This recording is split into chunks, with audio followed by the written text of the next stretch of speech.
If there is no progress, we could just walk away. There's certainly no mood for compromise from Britain as the government set out its plan for the Brexit talks, which begin on Monday in Brussels with the EU. The British team will tell the EU that they want a free trade agreement on similar terms to Canada. The core demand is that the UK should have control of its own laws and political life, with absolutely no role for the European Court of Justice.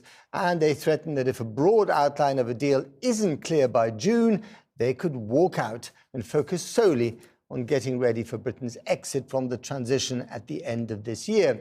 That would mean trading with the EU on WTO terms. Our political editor, Gary Gibbon, reports. 2 days after the EU negotiation plan, the UK one has landed on the negotiating table. And before the two sides even sit at the table, right at the front of the UK document, a threat to walk away as soon as June, if Britain feels there isn't sufficient progress in the talks.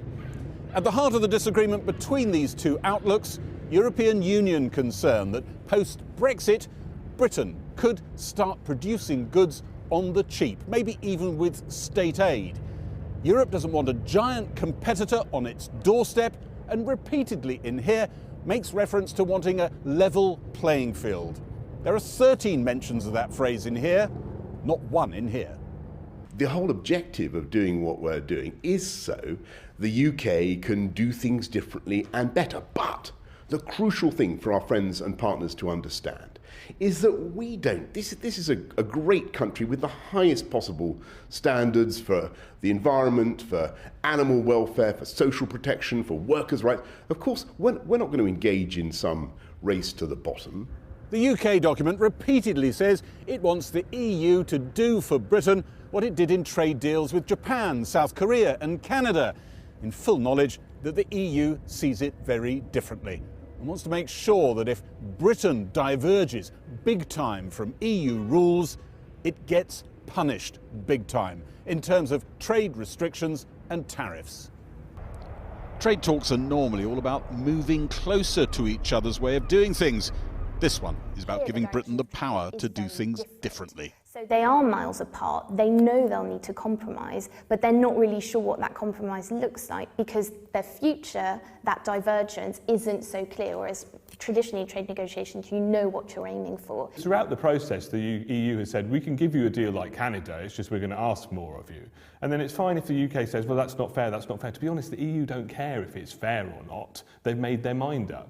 In the Commons, Michael Gove was asked whether Britain would actually move away from EU rules. There isn't the danger here that, having made this choice, the government imposes economic consequences for the long term on the country in pursuit of the prize of a sovereignty which it ends up not using very much because at the end of the day, good standards in environmental and labour market and consumer sectors actually makes sense. I do take his point, and it will be for this Parliament and for future Parliaments to decide how our sovereignty is exercised in accordance with the wish of the British people. The government now openly acknowledges its approach means border delays and costs, and those costs will be even greater if no deal is agreed on the future relationship. It is a negotiation, though. You will have to make some concessions. Do you accept that? No. At the beginning, you would expect a tough line, absolutely no compromise at all. But in the end, it always is a compromise. The question is, who's going to compromise more? And if we look at the recent history, what we've seen on the table is the UK has compromised quite a lot and the EU has compromised a little. Let's see if that pattern continues. Number 10 tonight, a reception ahead of St David's Day. A government note to Tory MPs warned them not to use the phrase no deal. Depending on the progress of the talks starting next week, businesses could be staring at that prospect again a few months from now.